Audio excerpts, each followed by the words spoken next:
MMV ടോക്കിൻ്റെ മറ്റൊരു എപ്പിസോഡിലേക്ക് എല്ലാവർക്കും സ്വാഗതം. ഇന്ന് വന്നിട്ടുള്ളൊരു ക്വസ്റ്റ്യൻ, പ്രതിസന്ധികളെ എങ്ങനെ ഓപ്പർച്യൂണിറ്റിയാക്കി മാറ്റാം?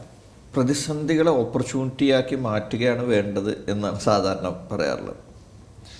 സത്യത്തിൽ എന്താണ് പ്രതിസന്ധി എന്നുള്ളത് കൂടി കുറച്ചുകൂടി നമുക്ക് മനസ്സിലാക്കേണ്ടതുണ്ട്. നിങ്ങളുടെ ജീവിതത്തിൽ വലിയ മാറ്റങ്ങൾ ഉണ്ടാവണമെന്ന് നിങ്ങൾ ആഗ്രഹിക്കുന്നുവെങ്കിൽ, നിങ്ങളുടെ ജീവിതത്തിൽ വിജയങ്ങൾ ഉണ്ടാവണമെന്ന് നിങ്ങൾ ആഗ്രഹിക്കുന്നുവെങ്കിൽ, അതിന് നിങ്ങളെ സഹായിക്കുന്ന ഒരു വലിയ പ്ലാറ്റ്ഫോമാണ് അൻവർ സാം മാജിക് വൈബ്സ്. നിങ്ങളെ അതിനുവേണ്ടി ഒരുക്കുവാൻ സഹായിക്കുന്ന ഒരുപാട് കോഴ്സുകൾ മാജിക് വൈബ്സ് എന്ന് പറയുന്ന ഈ പ്ലാറ്റ്ഫോമിൽ അവൈലബിൾ ആണ്. പ്രതിസന്ധി എന്ന് പറയുന്നത്, ഇപ്പോൾ നമ്മളൊരു കാര്യത്തെ ഒരു പ്രവർത്തനത്തിൽ ഏർപ്പെട്ടുകൊണ്ടിരിക്കുമ്പോൾ അതിൻ്റെ ഫ്ലോയെ തടസ്സപ്പെടുത്തുന്നതോ അതിൻ്റെ ഫ്ലോയെ ഡൈവേർട്ട് ചെയ്യുന്നതോ തിരിച്ചുവിടുന്നതോ ഒക്കെ കാരണമാകുന്ന ചില കാര്യങ്ങൾ പൊന്തി വരുന്നു. ഇതാണ് ശരിക്കും പ്രതിസന്ധി എന്ന് പറയുന്നത്. അത് സാമ്പത്തികമായിട്ടാവാം, അല്ലെങ്കിൽ മാർക്കറ്റിലെ പ്രശ്നങ്ങളായിട്ടാവാം, അതല്ലെങ്കിൽ ക്യാഷ് ഫ്ലോനെ ബേസ് ചെയ്തിട്ടാവാം, അതല്ലെങ്കിൽ നമുക്ക് സാധനങ്ങൾ സപ്ലൈ ചെയ്തിട്ട് പണം തിരിച്ച്, ഇങ്ങനെ പല സാധനങ്ങളായിട്ട് അത് വരാം. ഷോർട്ട് ടേം ആവാം, ലോങ് ടൈം ഒക്കെ ആവാം, എന്തോ ആവാം. എങ്ങനെയാണ് ഇതിനെ ഓപ്പർച്യൂണിറ്റിയാക്കി മാറ്റുകയെന്ന് ചോദിച്ചു കഴിഞ്ഞാൽ, ഇപ്പോൾ ഒരു സംഭവം ഉണ്ടാകുമ്പോൾ എന്തുകൊണ്ടത് ഉണ്ടായി എന്നും അത് എങ്ങനെയാണ് രൂപപ്പെട്ടു വന്നത് എന്നതും കൃത്യമായിട്ട് മനസ്സിലാക്കുക. ഇതാണ് അതിൽ ഒന്നാമത്തെ സ്റ്റെപ്പ് എന്ന് പറയുന്നത്. അത് മനസ്സിലാക്കി കഴിഞ്ഞ് അതിൻ്റെ അടുത്ത സ്റ്റെപ്പ് എന്താണ്, ഇനി അടുത്ത സ്റ്റെപ്പ് എന്താണെന്ന് മനസ്സിലാക്കി കഴിഞ്ഞാൽ തീർച്ചയായും ഇതിനെ ഓപ്പർച്യൂണിറ്റി ആക്കി മാറ്റാൻ കഴിയും. ഓപ്പർച്യൂണിറ്റി എന്ന് പറഞ്ഞു കഴിഞ്ഞാൽ എന്താണ് ആക്ച്വലി നേരിടുന്നത്, എന്താണ് വേണ്ടത് എന്ന്. അതായത് നമ്മളൊരു സെറ്റ് ചെയ്ത ഗോളിനനുസരിച്ച് പോകുമ്പോഴാണ് ഇടയ്ക്ക് ഈ സാധനം കയറി വരുന്നത്. അപ്പോൾ ഇതിൽ ഒരു ഏറ്റവും പ്രധാനപ്പെട്ട ഒരു സാധ്യത എന്ന് പറയുന്നത്, ഒരിക്കലും നമ്മൾ ആലോചിക്കാത്ത ചില കാര്യങ്ങൾ ആലോചിക്കുവാനുള്ള ഒരു സാധ്യത വരും.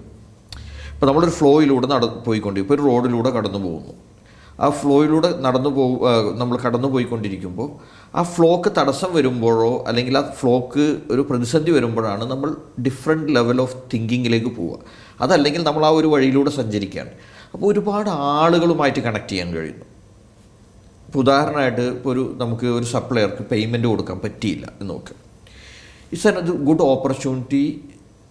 ആ സപ്ലയറുടെ ഹയർ ലെവലുമായിട്ട് കണക്ട് ചെയ്യാനുള്ള നല്ലൊരു ഓപ്പർച്യൂണിറ്റിയാണിത്.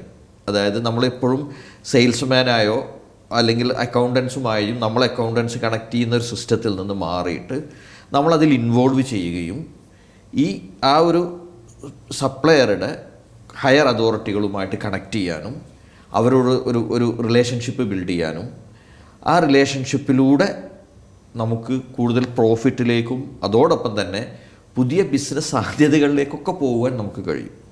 അതേസമയം ഈ ഒരു സപ്ലയറിൽ നമ്മൾ വിഡ്രോ ചെയ്യുകയാണ്, നമ്മളതിൽ നിന്ന് മാറി നിൽക്കുകയാണ്, അവർ കോൾ അറ്റൻഡ് ചെയ്യാൻ ഒക്കെ മാറി നിൽക്കുന്നൊരു സാഹചര്യമാണെങ്കിൽ നമ്മൾ കൂടുതൽ ആഴങ്ങളിലേക്കാണ് പോവുക. മാത്രമല്ല നമ്മളെ തന്നെ താഴേക്ക് കൊണ്ടുപോവുകയും ചെയ്യും. ഇതാണ് ഒരു പ്രതിസന്ധിയെ ഓപ്പർച്യൂണിറ്റി ആക്കുക എന്ന് പറഞ്ഞാൽ അതിൻ്റെ അർത്ഥം. അപ്പോൾ ഒരുപാട് ഡോറുകൾ മുട്ടാൻ കഴിയും, ഒരുപാട് ഡോറുകൾ കടന്നു വരും, ഒരുപാട് വ്യക്തികൾ ആയിട്ട് കണക്ട് ചെയ്യാൻ പറ്റും. അതിനെ നമുക്ക് പിന്നീട് ബിസിനസ്സാക്കി മാറ്റാനൊക്കെ പറ്റും. നമ്മൾ അതിനനുസരിച്ച് സ്ട്രോങ് ആവണം എന്നുള്ളതാണ് അതിൽ ഏറ്റവും പ്രധാനം. നമ്മൾ എത്രമാത്രം സ്ട്രോങ് ആവുന്നുവോ, നമ്മുടെ മൈൻഡ് സെറ്റ് എത്രമാത്രം പവർഫുള്ളാണോ, അതിനനുസരിച്ചാണ് കാര്യങ്ങൾ മാറുക. ഇപ്പോൾ എനിക്കറിയാവുന്നൊരു ഓൺട്രപ്രണർ ഉണ്ട്. അദ്ദേഹത്തിന് ഇതുപോലൊരു പ്രതിസന്ധിയിലൂടെയാണ് പുതിയൊരു ബിസിനസ് ഓപ്പർച്യൂണിറ്റി തന്നെ ഓപ്പണായി കിട്ടുന്നത്. ഇതേപോലെ ആ സപ്ലയറുമായി ബന്ധപ്പെട്ട് ഹയർ ഗ്രേഡിലെ ആളുകൾ കണക്ട് ചെയ്തു ഈ പൈസ കളക്ട് ചെയ്യുന്നതിന് വേണ്ടി, ഫോളോ അപ്പ് ചെയ്യുന്നതിന് വേണ്ടി. അതിലൂടെ അവരോട് നല്ല കോൺവെർസേഷനിലൂടെ, അവർക്ക് നൽകിയ കോൺഫിഡൻസിലൂടെ എനിക്ക് പൈസ തരാൻ കഴിയും എന്നുള്ളൊരു കോൺഫിഡൻസിലൂടെ ബിൽഡ് ചെയ്യുകയും അത് വലിയൊരു ഓപ്പർച്യൂണിറ്റി ആയിട്ട് പിന്നീട് മാറുകയും ചെയ്ത ഒരുപാട് കാര്യങ്ങൾ, ഒരുപാട് റിയലായിട്ടുള്ള സംഭവങ്ങൾ എനിക്കറിയാം. അപ്പോൾ പ്രതിസന്ധിയെ ഓപ്പർച്യൂണിറ്റിയാക്കി മാറ്റണം എന്നുള്ളൊരു മൈൻഡ് സെറ്റോടു കൂടി സ്റ്റേണായിട്ട് മുമ്പിൽ നിൽക്കുവാൻ, ഫേസ് ചെയ്യുവാൻ തയ്യാറായി കഴിഞ്ഞാൽ അത് വലിയ ഓപ്പണിങ്ങളിലേക്ക് പോകുകയും പുതിയ ബിസിനസ് സാധ്യതകൾ തുറക്കുകയും ചെയ്യും. ഏറ്റവും പ്രധാനം എപ്പോഴും നമ്മൾ മനസ്സിലാക്കേണ്ടത്, ലീഡർ എന്ത് ചിന്തിക്കുന്നു, ലീഡർ എന്ത് പറയുന്നു, ലീഡർ എന്ത് ആക്ഷൻ എടുക്കുന്നു എന്നുള്ളതാണ് ആ ബിസിനസ് സ്ഥാപനത്തിൻ്റെ അല്ലെങ്കിൽ നമ്മൾ ജോലി ചെയ്യുന്ന ഒരു സ്ഥാപനത്തിൻ്റെ വളർച്ച എന്ന് പറയുന്നത്, അതിൻ്റെ ഗ്രോത്ത് എന്ന് പറയുന്നത്, അതിൻ്റെ പ്രോഫിറ്റ് എന്ന് പറയുന്നത് അത് തന്നെയാണ്. അപ്പോൾ എപ്പോഴും എനിക്ക് പറയാനുള്ള കാര്യം, ഒരു ഓൺട്രപ്രണർ ആണ് നിങ്ങളെങ്കിൽ നിങ്ങൾ നിങ്ങളുടെ സെൽഫ് ഡെവലപ്മെൻറ്റിന് വേണ്ടിയിട്ട് നിങ്ങൾ നിക്ഷേപിച്ചുകൊണ്ടിരിക്കുക. ഒരു കാര്യം നമ്മൾ ശ്രദ്ധിക്കേണ്ടതുണ്ട്, ഈ ഇൻവെസ്റ്റ് ചെയ്യുന്ന സ്ഥലം റൈറ്റ് തന്നെയാണോ എന്ന് ഉറപ്പുവരുത്തണം. അത് മാത്രമേ ഇതിൽ ശ്രദ്ധിക്കാനുള്ളൂ.